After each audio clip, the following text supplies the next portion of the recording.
Alright, welcome to this video guys. I'm going to be showing you how to go from this to some harder variations. With that being said, let's start with Australian pull-ups. What you want to do is roll your lower chest to the bar, pause for a second, and that'll really get you started off with your back training. So once you get too strong for the Australian pull-up, you can do the Australian pull-up with your feet elevated, as you see here. This is going to shift a bit more emphasis onto your back, and it's going to make it a bit harder for you to pull.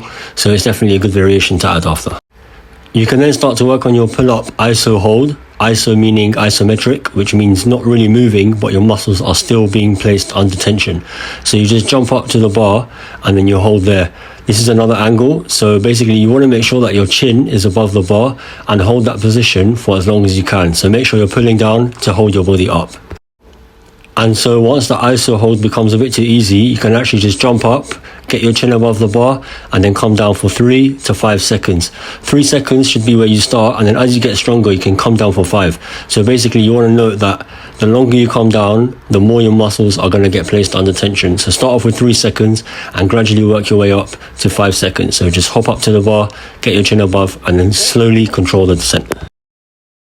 Alright, so you made it. Now we are on to full range of motion wide grip pull-ups, which will really help you to develop your back. Once you get to this point, you can really start to get inspired by yourself, because your efforts are now going to pay off with all the other training that you've done beforehand. So you want to make sure you do them clean, not like this. If your feet are behind you, you don't want to do it because you're not going to be activating your core, and you definitely don't want to do half reps like this.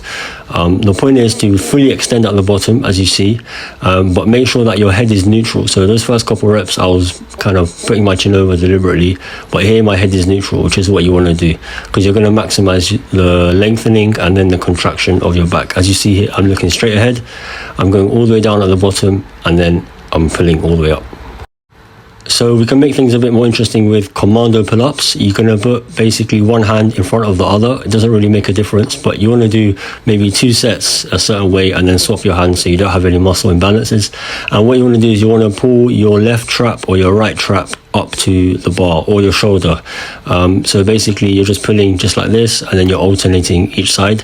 This is really good because you're also going to test your core strength, and when you first start doing it, your legs might kind of flail around like this, but keep going even if that does happen, and aim so your goal is to keep them straight. And the final variation of this video is an archer pull-up. I'm showing you it without actually doing it, just so you can kind of get to grips with the movement and understand what you need to do. So you basically need to pull to one side, and then the arm that is not pulling is going to be completely straight.